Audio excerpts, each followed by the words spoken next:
राधे कृष्णा प्रिय दर्शकों, एक बार फिर से आप सभी का स्वागत है ऋचा की भक्ति में। आज है उत्पन्ना एकादशी। मार्गशीर्ष माह के कृष्ण पक्ष की एकादशी को उत्पन्ना एकादशी व्रत किया जाता है। इस साल उत्पन्ना एकादशी व्रत 26 नवंबर 2024 को रखा जा रहा है। एकादशी व्रत की शुरुआत करने के लिए यह तिथि का अत्यंत शुभ मानी जाती है। उत्पन्ना एकादशी के दिन भगवान विष्णु और एकादशी माता की पूजा का विधान है। पौराणिक मान्यताओं के अनुसार उत्पन्ना एकादशी के दिन ही देवी एकादशी की उत्पत्ति हुई थी। मान्यता है कि ऐसा करने से व्यक्ति सभी सुखों को भोग कर अंत में मोक्ष को जाता है। पापों से छुटकारा मिलने की भी मान्यता है।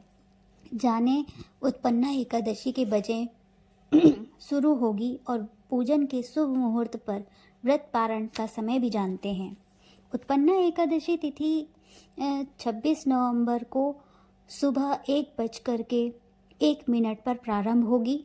27 नवंबर को सुबह 3:47 पर समाप्त होगी।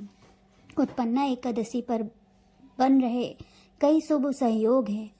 उत्पन्ना एकादशी पर प्रति योग, आयुष योग समेत कई शुभ संयोग बन रहे हैं, जिसमें इस दिन का महत्व बड़ा ही रहा है। प्रीति योग दोपहर 2:14 तक रहेगा। इसके बाद आयुष्मान योग शुरू होगा। उत्पन्ना एकादशी पूजन मुहूर्त में ब्रह्म मुहूर्त सुबह 5:04 पर से लेकर के 5:48 तक की रहेगा। प्रातः संध्या में 5:31 में से लेकर के 6:52 से होगा। अभिजीत मुहूर्त 11:47 से लेकर के 12:29 पर रहेगा। विजया मुहूर्त 1:53 से लेकर के 2:35 तक की रहेगा। गोधूली मुहूर्त में 5:21 से लेकर के 5:48 PM तक की रहेगा। अमृत काल में 9:47 PM से लेकर के 11:36 तक रहेगा। उत्पन्ना एकादशी पर सुबह शाम से शुभ चौघड़िया मुहूर्त पर लाभ उत्पन्नी के लिए 10:49 से लेकर के 12:08 PM पर रहेगा। अमृत सर्वोत्तम 12:08 PM से लेकर के 1:27 PM तक की रहेगा। शुभ उत्पन्न में 2:45 PM से लेकर के 4 PM तक की रहेगा। शुभ उत्पन्ना से लेकर के 2:45 से लेकर के 4:04 तक की रहेगा। उत्पन्ना एकादशी व्रत पारण करते समय उत्पन्ना एकादशी को 27 नवंबर बुधवार को किया जाएगा। व्रत पारण का समय दोपहर 1:11 से लेकर के दोपहर 3:17 तक की रहेगा। पारण तिथि के दिन हरिवासर समाप्त होने का समय सुबह 10:26 रहेगा। उत्पन्ना एकादशी व्रत पारण कैसे करें? हिंदू धर्म में उत्पन्ना एकादशी का व्रत पारण तुलसी दल से करना सबसे उत्तम माना जाता है। भगवान विष्णु को भोग लगाने के बाद तुलसी का सेवन करना चाहिए। इसके बाद फलहार खाकर के व्रत पारण करना चाहिए। व्रती व्रत खोलने के लिए भगवान विष्णु को अर्पित किए गए भोग को भी खा सकते हैं। आइए जानते हैं उत्पन्ना एकादशी व्रत कथा के बारे में। उत्पन्ना एकादशी व्रत कथा का महत्व। धर्मराज युधिष्ठिर कहते हैं कि भगवान, मैंने कार्तिक शुक्ल एकादशी अर्थात प्रबोधिनी एकादशी का सविस्तार वर्णन सुना है।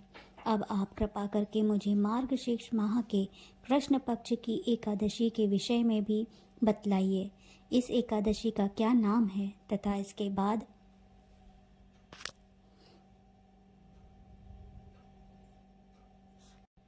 व्रत का क्या विधान है, इसलिए विधि क्या है, इसका व्रत करने से किस फल की प्राप्ति होती है, कृपया इस विधि पूर्वक कहिए। भगवान श्री कृष्ण बोले कि मार्गशीर्ष माह के कृष्ण पक्ष में आने वाली इस एकादशी को उत्पन्ना एकादशी कहा जाता है। यह व्रत शंखोद्वार तीर्थ में स्नान करके भगवान के दर्शन करने से जो फल प्राप्त होता है उसके बारंबार पुण्य मिलता है। व्रत करने वाले भक्त को चोर, पाखंडी, परस्त्रीगामी, दिन्नक, मिथ्याभासी तथा किसी भी प्रकार के पापी से बात नहीं करनी चाहिए। इसका महात्म्य मैं तुमसे कहता हूँ, ध्यानपूर्वक सुनो। उत्पन्ना एकादशी व्रत कथा। युधिष्ठिर कहने लगे कि हे भगवान, आपने हजारों यज्ञ और लाख गोदान को भी एकादशी व्रत के बराबर नहीं बताया, सो यह तिथि सब तिथियों से उत्तम कैसे हुई, बताइए। भगवान कहने लगे कि युधिष्ठिर, सतयुग में मुर नाम का दैत्य उत्पन्न हुआ। वह बड़ा बलवान और भाग्यवान था। उस प्रचंड दैत्य ने इंद्र, आदित्य, वासु, वायु, अग्नि आदि सभी देवताओं को पराजित करके भगा दिया। तब इंद्र सहित सभी देवताओं ने भयभीत होकर के भगवान शिव से सारा वृत्तांत कहा और बोले कि हे कैलाशपति, मूर्ख दैत्य से भयभीत होकर के सब देवता मृत्यु लोक में फिर रहे हैं। तब भगवान शिव ने कहा कि हे देवताओं, तीनों लोकों के स्वामी, भक्तों के दुखों का नाश करने वाले भगवान विष्णु की शरण में जाओ, वे ही तुम्हारे दुखों को दूर कर सकते हैं।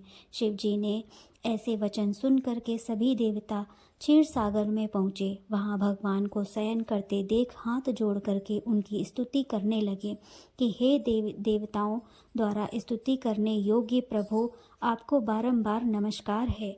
देवताओं की रक्षा करने के वाले मधुसूदन, आपको नमस्कार है। आप हमारी रक्षा करें। दैत्यों से भयभीत होकर के हम सब आपकी शरण में आए हैं। आप इस संसार के कर्ता, माता पिता, उत्पत्ति और पालन करता और संहार करने वाले, सबको शांति प्रदान करने वाले हैं। आकाश और पाताल भी आप ही हैं। सबसे पिता ब्रह्मा, सूर्य, चंद्र, अग्नि, सामग्री, होम, आहुति, मंत्र, तंत्र, जप, यजमान, यज्ञ, कर्म, कर्ता, भोक्ता भी आप ही हैं। आप सर्वव्यापक हैं। आपके शिव तीनों लोकों में चर अथवा अचर शुभ कुछ भी नहीं है। हे भगवान, दैत्यों ने हमको जीत कर स्वर्ग से भ्रष्ट कर दिया है और हम सब देवता इधर उधर भागे फिर रहे हैं। आप उन दैत्यों से हम सब की रक्षा करें। इंद्र के ऐसे वचन सुन करके भगवान विष्णु कहने लगे कि हे इंद्र, ऐसा मायावी दैत्य कौन है जिसके सब देवताओं को जीत लिया है? उसका नाम क्या है? उसमें कितना बल है और किसके आश्रम में है तथा उसका स्थान कहाँ है? यह सब मुझसे कहो। भगवान ने ऐसे वचन सुन करके इंद्र बोले, भगवान, प्राचीन समय में एक नाड़ी जंग नामक राक्षस था। उसके महापराक्रमी और लोक विख्यात मूर नामक एक पुत्र हुआ। उसकी चंद्रावती नामक की नगरी है। उसी ने सब देवताओं को स्वर्ग से निकाल कर वहाँ अपना अधिकार जमा लिया है। उसने इंद्र, अग्नि, वरुण, यम, वायु, ईश, चंद्रमा, नैतृत्य आदि सबके स्थान पर अधिकार कर लिया है। सूर्य बनकर स्वयं ही प्रकाश करता है, स्वयं ही मेघ बनकर बैठा है और सबसे अजय है। हे असुर निंदक, उस दुष्ट को मार कर देवताओं को अजय बनाइए। यह वचन सुनकर के भगवान ने कहा कि हे देवताओं, मैं शीघ्र ही उसका संहार करूंगा। तुम चंद्रावती नगरी जाओ। इस प्रकार कहकर भगवान सहित सभी देवताओं ने चंद्रावती नगरी की ओर प्रस्थान किया। उस समय जब दैत्य मूर सेना सहित युद्ध भूमि में गरज रहा था, उसकी भयानक गर्जना को सुनकर के सभी देवता भय के मारे चारों दिशाओं में भागने लगे।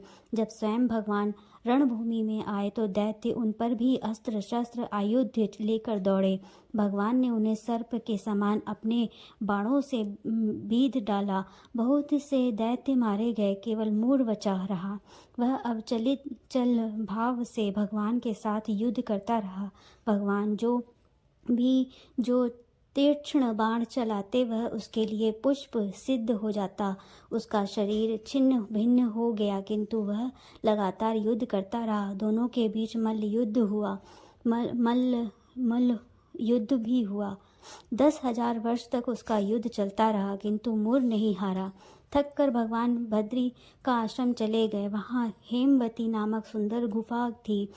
उसमें विश्राम करने के लिए भगवान उसके अंदर प्रवेश कर गए कि यह गुफा 12 योजन लंबी थी और उसका एक ही द्वार भी था। विष्णु भगवान वहाँ योग निद्रा की गोद में सो गए।